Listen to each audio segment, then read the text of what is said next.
আসবো? আসেন, বসেন। Thank you sir. আসসালামু আলাইকুম। এটা সৌরবাজার। জি স্যার। আচ্ছা, আপনার সিভিটা আমি দেখলাম, আমার কাছে দুইটা জিনিস অদ্ভুত লাগছে খুব। একটা হচ্ছে মাদার টাং পিং, আর একটা হচ্ছে আপনার 3 বছরের এক্সপিরিয়েন্স, মানে গুটিবাজির ব্যাপারে। একটু এক্সপ্লেইন করবেন আমাকে? স্যার আমি তো সত্যিই লিখছি।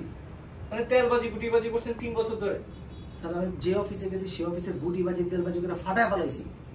বিশ্বাস করেন স্যার, প্রথমে ভালো ছিলাম স্যার, এরপরে মানুষজন আমার বলছে এই জিনিসপত্রগুলো করতে পারলে চাকরিতে সাফল্য আসে। এরপরে স্যার কোর্সি করার পর সত্যিকারে বাইর করে দিছে। আর আজকে আমি মানে আসার আগে স্যার ইউটিউবে দেখছি যে ইন্টারভিউতে এসে সবসময় সত্যি কথা বলা লাগে, তো এই জন্য স্যার আমি সিভিতে সত্যি কথাই উল্লেখ করছি।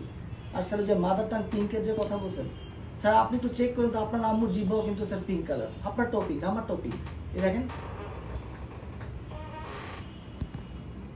যান, ফাইলদামি শুরু করছেন আপনারা। আমি কি ভুল কিছু বলছি স্যার? এরপর কি আছে আপনি জানেন? পরে কথা স্যার আপনি আমার না নিলে আফসোস করবেন, কারণ আমি সত্যি কথা বলছি। আপনি নিজেও চেক করে দেখেন স্যার।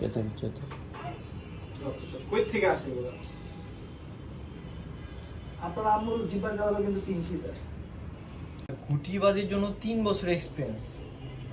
আল্লাহ, আসলে লোকটা এমনিও ভালো। যাই হোক, গুটিবাজির জন্য সত্যবাদী তো। আর মাদার টাইম পিঙ্ক,